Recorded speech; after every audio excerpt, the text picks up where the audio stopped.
Meaning of half-century. Half-century. Half-century. Half-century. Half-century. The term half-century refers to a period of 50 years. It is often used to describe milestones achieved or events that have occurred during a specific 50-year period.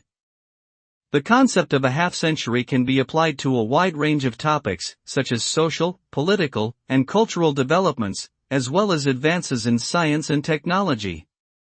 In essence, it is a way of measuring progress or change over an extended period of time. As we approach the middle of the 21st century, the idea of a half-century becomes increasingly relevant and significant.